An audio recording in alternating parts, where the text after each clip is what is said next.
Yep, I'm back. It's Christmas Eve, my 20-day challenge is up, and the lockdown beard is back in full force. Now, as it seems our government have yet to be visited by the Prime Ministers of Christmas past, it turns out I can't spend all day irritating my family, so, sorry guys, I guess you lot drew the short straw. On a side note, actually, do you have any idea how irritating it is that this man can create better Christmas horror stories by accident than the ones I write on purpose? Anyway, segue. Let's talk about what I've gone and done. They said it couldn't be done. They said it was crazy. They said it was impossible.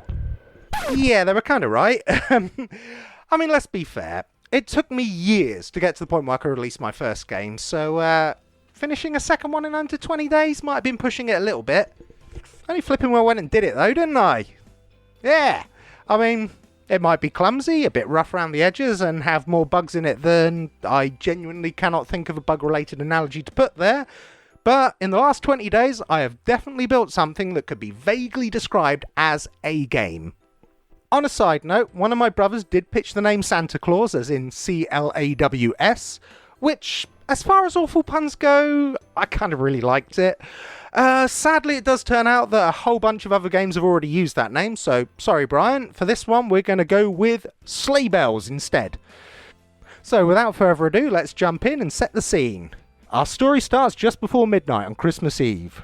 We take on the role of a young woman working retail, forced to stay behind to prepare the store for the big Boxing Day sale.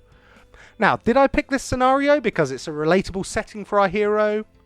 Or maybe could it be the result of my unbridled rage at having worked a job just like that for over 10 years? I'll leave you guys to decide that one. Anyway, naturally her manager has of course left early, leaving our hero alone to finish the job. And as she finally closes up the shop though, it becomes apparent that she's been all forgotten about and the mall's been locked up for the night. So it's a simple, straightforward objective. If there's one thing I learned from my study of the Resident Evil games, there is a link for the video in the description below, is that keeping that objective clear from the start makes the player's motivations nice and clear, and it avoids all that stumbling around trying to work out what it is you're supposed to be actually trying to achieve. So that's it, you just need to find a way to open the shutter and go home.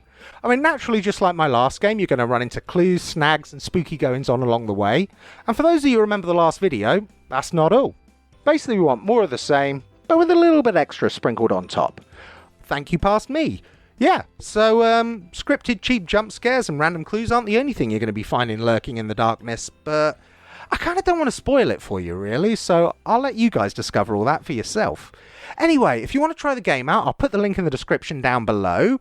I will clarify that 20 days, yeah, probably is a bit too short to properly polish and bug test a game, so you are going to run into glitches here and there. But I'm hoping that's where you guys will come in. Use the comments down below. Tell me any glitches you encounter so that I can fix them. Any thoughts you have on what might improve the game. And generally any feedback you think might be useful. Well, I suppose that's it from me. So follow me on stuff. There should be a like button round about here and a subscribe button about there-ish. But aside from that, Merry Christmas, have fun, and remember to play nice.